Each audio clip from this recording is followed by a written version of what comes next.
Well, thank you for returning to the Yoni Health Tech Podcast. We have Brent Dial here, and he owns his own company. And Brent, introduce yourself, please. So I'm Brent Dial, founder and CEO of Beek Health, a digital health platform that aggregates health information for individuals, direct to consumer, pulls your patient portals, lab tests, and has an AI agent to help you navigate your information. That's great. So, what is going on in your realm of healthcare since now we've had the government shutdown since the 1st of October? Well, I think it's a slow rolling crisis, right? I think we keep pushing the aha moment, but I think in the short end of it is there's no path to a sustainable healthcare system without engaged individuals. It's just we weren't born with physicians tied to our hip, and there's not enough money in the system to pay insurance companies to then get access to this doctor who everyone says we need to have sitting right next to us. The fact of the matter is we're always with ourselves, and so if we know a little bit more about our health, particularly up until we're in our 50s, there's a huge difference we can make in terms of healthcare demand for services, and ultimately, longevity, health span, all the things that people are talking about. Is really going to come through much more engagement from individuals, and so we built a platform to facilitate that. Not going to make you a doctor, but in 30 years, you can learn 5 biomarkers, A1C, LDL, EGFR. Like you can learn the basics, blood pressure, that's going to keep you pretty healthy for a very long time. What kind of AI stuff do you have now incorporated into your company and platforms? Since now everyone is raging about that, and all the companies are deciding to say, "Oh well, by the way, your last day is today. We now have AI that's replacing you, and we no longer need your services." So now all the healthcare uh, call centers and whatnot are going to be replaced by AI agents versus human agents, and we're going to have issues if we have the same setup as banks do. Yeah, no, definitely. I think it's first to take a step back and break the market up into two, right? One is going to be your intensive, high acuity. You got to go to the doctor. You got 3 or 4 issues. You're inpatient. We're always going to need that. That's just a function of aging, right? At some point, we're all going to need that. And given that's where all the money is, when people say AI, that's where everybody looks and thinks about in terms of those workflows. Um, what we're doing is actually a much lighter lift, right?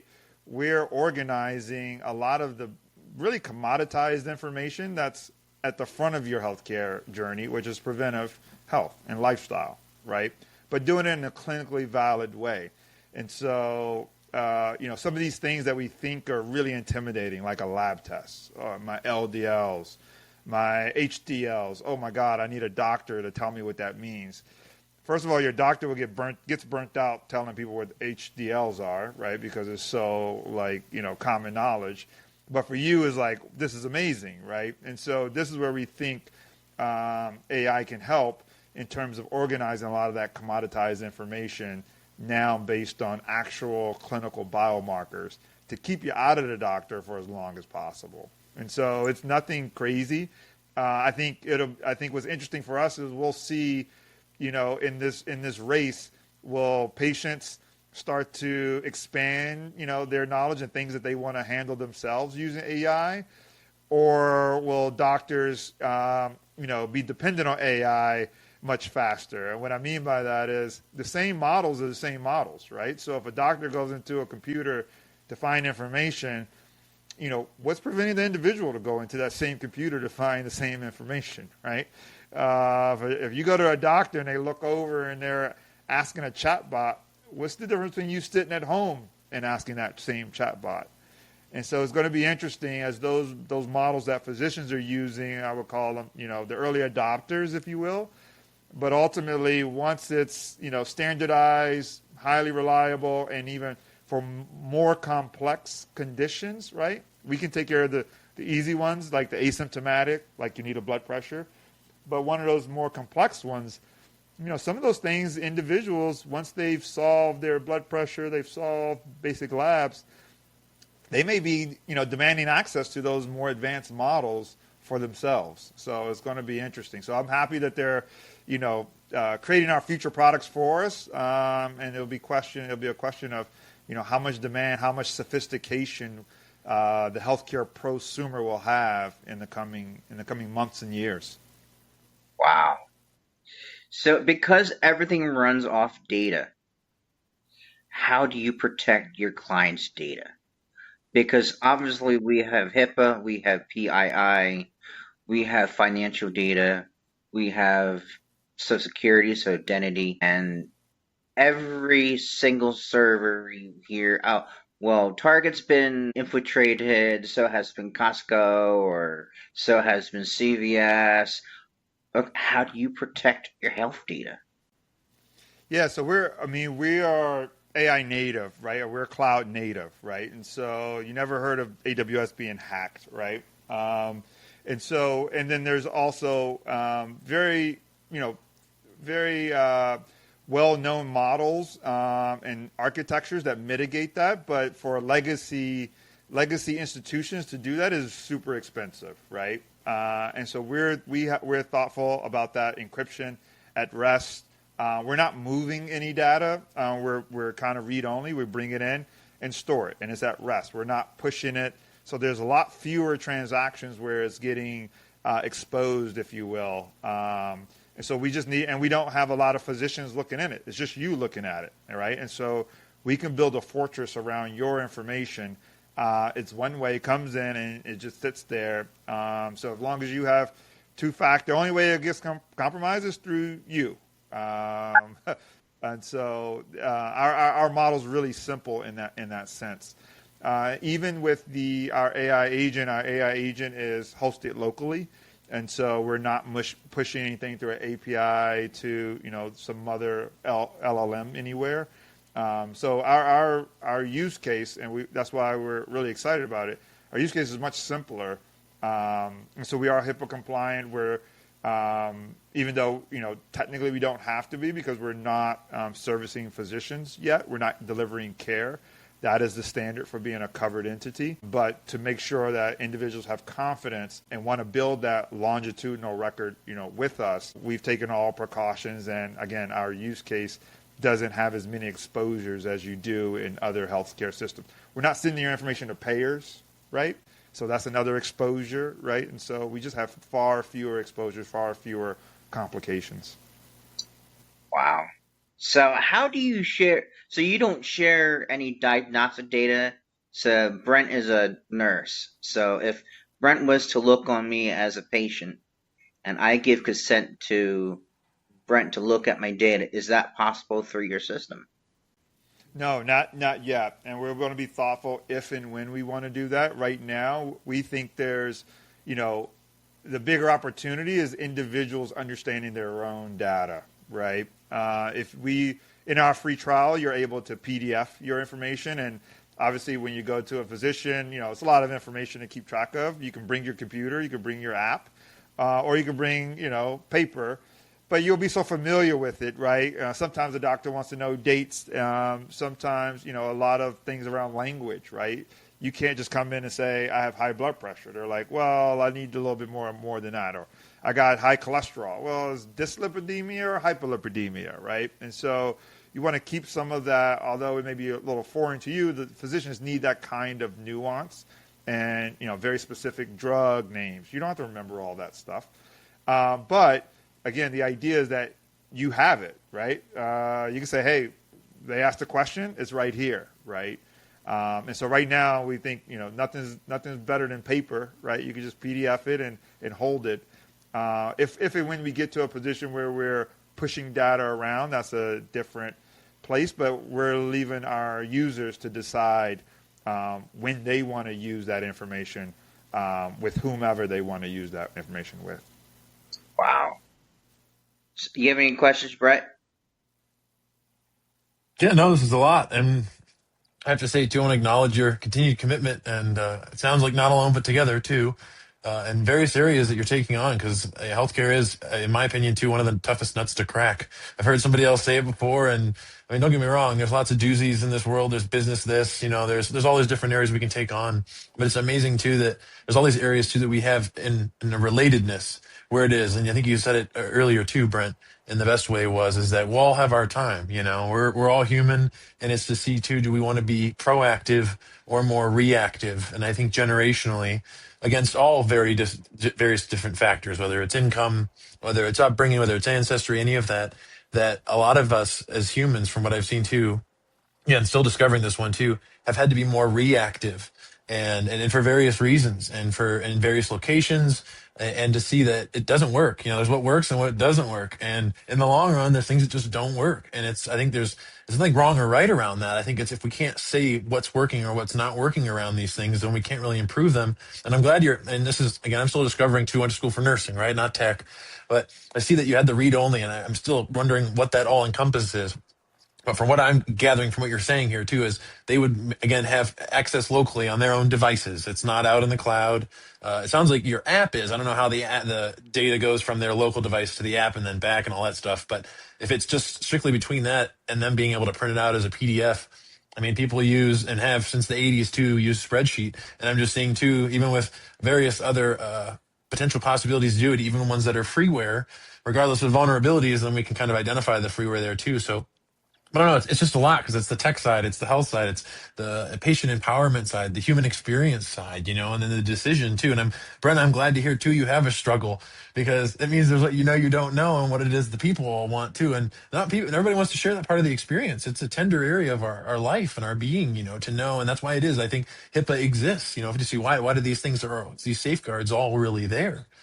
And I guess for me, I just didn't know, and I guess this is my other question is, how much are you discovering from the people that aren't within healthcare, and what is the impact that has really had on your journey so far?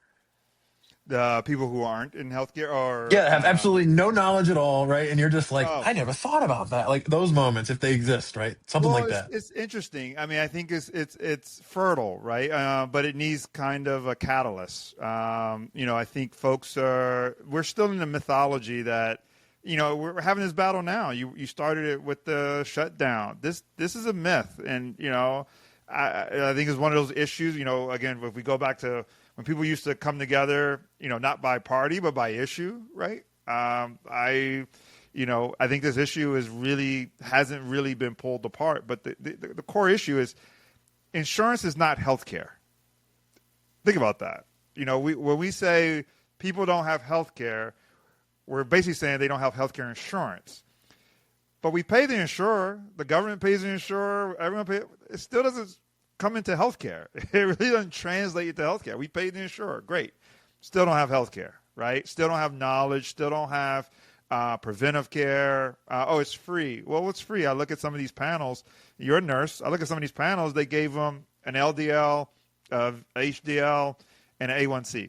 And that was their free checkup. Right, it's not comprehensive enough, right? And so I think I was muted there. I want to dive in with this because I want to talk to integrity around this. Good, yeah. So that's more under the task force prevention, I believe. That's included with. And I was telling Dave this about this before the call too. There is what we don't have to, in addition, pay for. There's specific services, and not everybody knows about that too. Again, Brent, like there's what they know they don't know. And it's not out there. I didn't learn that in K through 12. I didn't learn that in college. And does it have a big impact on people asking questions and being able to get answers, and then look to integrity for the future, not just what's worked for the last 50 years. Even gyms change out their equipment every 50 years, every 20 some years, 25 years. I mean, I don't know depreciation value. Again, I went to school for nursing. Yeah. But why aren't we doing this again with the overall codes, with what people are discovering, and seeing maybe this has happened through my ancestry, and I am looking into this now, and I can be more proactive around this. And maybe it's not even it's not like no one's blame. It's just what is so, and being able to have that conversation with a provider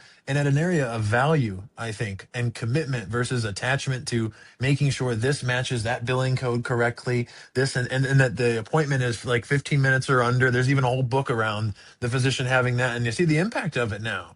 And what was the other one I wanted to mention here too? Is when I was in nursing school, I graduated in December of 2016, not alone but together. Right before leaving is we had to do a project in one of my classes, and in it was we had to talk about the opioid epidemic and all in different ways. And somehow that's gone by the wayside. It's not really in the limelight as much anymore. Yet there's still this disagreement about drugs, addiction, and people making their own mental health decisions too, and looking ancestrally on that realm too, mind, body, and some would say soul at this part too, Brent. But again, insurance may just cover the mind and the body at this time too. So I'll speak to those at this time. But to see too that, I mean, even the enrichment of specific healthcare systems integrating that, whether it was covered by insurance or not, it was still part of the patient experience. Whether someone would say be a believer in Judaism, whether they be a believer in Islam, whether they be a believer in Christianity, it was still integrated in, or at least not shied away from the experience, because for some that is 90% of their day to day, the moment to moment, and insurance isn't covering that. And that's still something that's going on during their whole stay. So it's like they really being billed for their experience as a human on this planet. So we could be here for probably hours from what I'm Yeah. getting and discovering here too, because health and wellness is just one of the parts of us as humans, you know? There's the acquisition of knowledge, there's the actions we can take in life, and not just itself. That's a self-helping self, right? And nothing wrong with that. If you don't hate to sound selfish around, looking out for your health and wellness, but then wanting to exist as self at community, society, and the world. And I want to acknowledge we're all doing that here, talking about this. And I hope others want to do that too, because I can only imagine the conversations that could come out of software, like it is you're saying here, that you've been bringing in too, and other ones that people will be able to bring down to the user an easy experience, and if they want to turn the knob up then and go, like Kid said too, get geeky with it, cool. I think the other thing too is this integration of technology and a new brain, or would say another processor on the planet, right? So there's some people have this disinterest of integrating that with their overall protected information. I didn't know if there's anything you've gotten of that, and maybe some what's not working, I guess, around that, and what you've kind of done with it. Well, listen. I think it's. I think this has. I'm excited to see how this unfolds. Right. I'll tell you a story. My mom, who passed away earlier this year from cancer, as she was going through her journey, she, once you're in cancer, the oncologist leads your journey, and as I'm going through, I'm like, well, hold up, like, how did they give you a lab test? I don't see anything, your lipids or your CBC or anything else. And she's like, oh, no, I'm looking through our records. There's none of that, right? And I'm like, well, we can worry about cancer, but, like, are we still monitoring your other your other organs, right? That's still quite important. Don't want to beat cancer and then have a heart attack, right? Like, this doesn't feel holistic. And so I gave her, I set her up. I got her a lab test, and she got the results. And I said, well, send me the results. And she said, nope, it's protected. It's sensitive. And I said, Ma, it's your LDLs. Just text them to me. Just text me the full. Oh, no. It's protected. And I was like, Ma, it's your LDLs. No one's going to hack into your bank account with your LDLs, right? Your LDL reading. So I think there's a conversation about, what's the value of this information, right? And I think there's, again, my vision of the world, I think just like it has to get into the culture. So, something you said earlier, the idea is that this gets into the culture, that this is really a commodity. We're not trying to make money off labs. That's a feature for us. There's companies that are trying to make money off labs. Like, come get your lab and P times Q. Every time you do it, they make money. That's a feature for us. That's not a business. If your labs are green, wait a year, wait 2 years, right? But if they're red, but if they're not, then you should probably get it done in another 3 months until you get back in the green. So it's flexible. And so once it gets into the culture, I think we're going to see massive changes. I think about, smoking. What if the harms of smoking were a secret? Guess what? We all suffer for it. But then when it's in the culture, you see somebody smoking, you're like, hey, that's not good for you. And everybody knows it. We don't need to have, we had a lot of, public money, about the harms of smoking. But when it got in the culture, it ran on its own. What if we did the same thing with LDL levels and A1C, right? Like, hey, everyone knows what the levels are, right? Right. But Brent, that took 50 years to combat the effects of smoking. And Well, because here's the thing. Yeah, but here's the thing. I was just thinking about this. You have to think of that in the context of acceleration in technology and human knowledge and understanding, right? It took, think about the 50 years from 1800 to 1850, in 1850 to 1900, and then the 21st, everything just accelerates. And so you look at, I mean, everything's accelerating. I mean, you look at the speed of to 100 million AAR for a company, right? Let's take it in the 80s versus 2010, speed of adoption. So I would argue the ability to adopt is much more powerful today than it was, in the 70s, right? And so, yes, if everyone knew, my dad right now is type 2 diabetic, right? And he doesn't have a problem me sharing that because he's like, again, we got to kind of normalize this. Like, yeah, okay, got it. He knows what his A1C is and he knows what's good and what's bad, right? He gets his labs and he's 70 years old. Imagine if he knew that at 35. If he knew that at 35, the chances of him being a type 2 diabetic is diminishingly small. If a 35-year-old knows, hey, you know what, 5'8's pre-diabetic, 6'4 is, on the edge to diabetes, and you just give them the number, right? The idea they're just going to blow past it is diminishingly small, right? And wake up one day and be a 10 is diminishingly small. So the idea is to get this in the culture. So people say, look, it's like a weight. I like to joke, people are putting on, 5 event parlays on DraftKings. And you mean to tell me they can't track their EGFR and their A1C? Come on. Come on, right? They gotta wait a 3-month visit to go to a doctor to get a lab test to know their LDL. And I'm like, what's that? And they can't lie. And they can't lie to the A1C, man. And I've heard, even when I was doing my reviews, I got to butt in here if I can, is people try to fool that test. And the purpose of that test is that it's more foolproof than you realize. Like, it reads you. Glucose, yeah. Right? Yeah. And it doesn't matter who you are. Right. It's what is so. Keep going, though. You're cooking now. Yeah. No, so, they can track all of that information. Yeah, You're up to something. Really yeah. Just realigning of like, what is this really, right? Obviously, there's, sensitivities around sexual health and, when you really start getting into, gnarly things. But, again, I have visions. Well, and then the discreetness around that, right? Because it's still discreet. It's just different topics, right? I mean, and I was taught that too, is you have to know who has what approval in the room when you're sending a patient to be discharged. I'll just give an example here. Yeah. You don't want, they say the daughter who's there to hear that, the dad just got prescribed Viagra because of, a personal dilemma, right? That they have that they want to recreate in their life with. Right, That's the way they want to do it. And it's against the law. If she figures out she doesn't have approval. So let's follow the law too and do this and still allow people to have that choice. I think that's what it is more. You're kind of, what I'm getting from what you're saying. And when you're bringing, think about the Viagra, when you're bringing that in, I mean, right now, guess what? You can get it discreetly. It's all on you. So, your people, these things. No, oh my gosh. The acceleration you talked about in the 80s, first you had to find the correct doctor to do whatever, and now it's like right at the doorstep. Yeah. Right at the doorstep, right? Yeah. And people know what it is and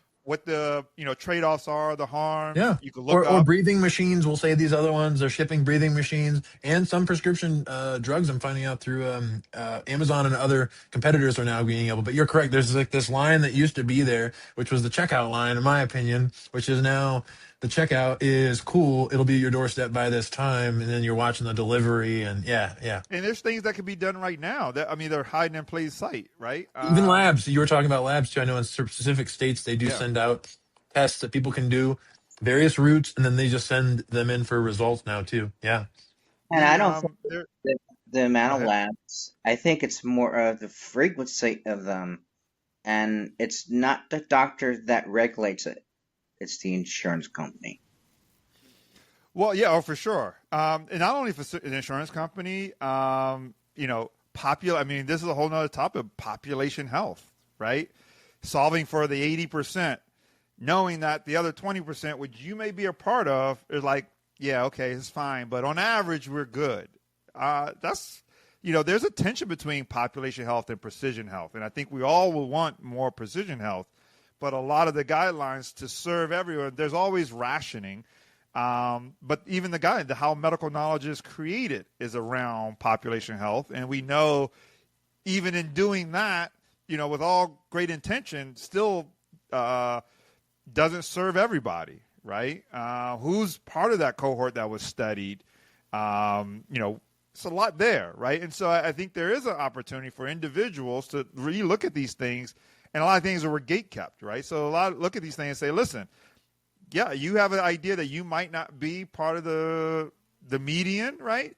You have a couple dollars, you want to get the test, go knock yourself out. It's a lab test. Knock yourself out, right? Like, no, well, I people come to me, they come to Beek and they say, well, my doctor said I don't have the risk factors for it, right? That's population health, right? There's people who, risk factor, BMI for, A1C. Now they got this thing called type 3 diabetes where you're like 22 BMI and your, A1C is like 10, right? Like if some clinic is screening is like, yeah, you look fine. Like, you should be fine, right? And you're getting disserved. I think pharmacy, I think the interesting thing is, like, again, hiding in plain sight. When you look at, I think the models that we think about harm and what is a prescription drug versus OTC is antiquated. I mean, we all know you go to another country. My dad had I'll keep pulling on my dad only because he's 70, but, he had a rash and he, was prescribed a steroid that cost $1,000, but with insurance, it's, $50, right? I went to Spain. They have it in the pharmacy, right? For like $30. And I brought a bunch back. And it's like, that doesn't make any sense, right? I have an ear infection. Like certain things, like we need to relook at these things and say, what is the harm of making this OTC? And if some of them do have tolerance issues or kidney or, somebody's going to take hypertension drugs for their whole life. They got to keep going to the doctor every 3 months. This doesn't make any sense, right? So if there's a diagnostic that needs to be validated, say, hey, bring your next lab. We'll give you a renewal. We just want to make sure that, we want you to know that, how your organs are, your liver, your kidney.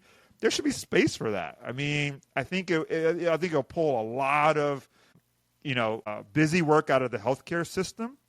I think you will probably have a lot less burnout. Doctors are really treating like really sick patients because it's expected that, like, hey, you guys can handle this on your own. There's plenty of information. There's a guarded, trusted platforms like Beek Health that will give you good information. You come to the doctor and say, Beek Health told me to do this, and I harm myself. First thing the doctor probably says is, I'm not sure that's true. You probably misunderstood something else. But Beek Health, we know what the information is. And so, something else went wrong, right? So I think now we have an ability to put that information in a trusted platform and bring the physician and the individuals, closer into the same understanding while giving individuals more autonomy about their health. Do you believe in a universal health care plan for our country? I do not. And this is why. Here's what I would say. I would say the amount we spend on healthcare is more than enough money to have universal healthcare, right? So, I mean, we spend, $5 trillion. If you can't, and we still don't have it, right? And so that tells you it's not about the money or the resources. I think the breakdown is really in the delivery and in the institutional capacity to deliver universal healthcare. That's where I think the problem is. I'm not saying that we shouldn't spend on it. I'm not sure it's a worthy goal. I think it should be, we should. Now, I think, and when people make comparisons, I'm glad you asked that question, because when people make comparisons to Europe, I say one thing, I say a couple things, it's apples and oranges. And even there, they have issues. But I really get annoyed when people make comparisons to Europe because I'm like, universal health care in Germany, in France, in the UK is not the same as America. As soon as the EU, which has about the same population and similar diversity, when the EU has universal health care, one system for the whole EU, that will be akin to the United States having universal health care. And that tells you the complexity, the diversity in culture, values, all kinds of things. It's just not feasible, right? It's like a one-size-fits-all for the nation. Number two, there is no institution that delivers to the individual Americans that in the government. The government's never done it. We think of the federal government, federal programs. All they do is put out money. They don't, they don't manage institutions. They don't deliver directly, The only program they deliver is the military. There's no civilian program that the federal government delivers. And so if you say, okay, well, that's just money, then I would go back to the how does that even work with the diversity of the U.S. and is it necessary? I would argue it would be incredibly complicated, and I would argue it will also push out culturally, if nothing else, culturally, the expectation of the American citizen to have a voice in their healthcare, and it will push out. It'll be one protocol for the whole thing, and I think it's just not aligned with our cultural values. That said, I think the government has more than enough tools to reform the market-based system we have that they haven't even used. So you sit back, you wait for it to fall, say, well, you need to give me all the power. Yet they have more than enough power to fix the market-based system that we have. There's well-known, there's a 2x2 matrix put out by a nonprofit that follows competitiveness. In markets where there's a concentration of or a monopoly of healthcare systems, prices are really high. When there's balance between insurers and hospital systems, it's about equilibrium. And when there's more hospitals than there are insurers, the prices are low. So every market is almost like a duopoly or a monopoly with the healthcare system, and they haven't addressed that. Healthcare systems are buying up private practices, becoming even more powerful. Everything you see in that little market, it may not have that healthcare system's name on it, but they all refer back to that healthcare system, right? And so there's monopolies. You got the PBMs, you got insurance fraud, right? Like you got so many things that the government can do right now that they're unwilling to do. And their own, some will say, hey, well, you just got to give me all the power, right? It's a market-based. I think of it, lastly, I would say, I think it's a market-based argument to say that the government should be able to negotiate drug prices.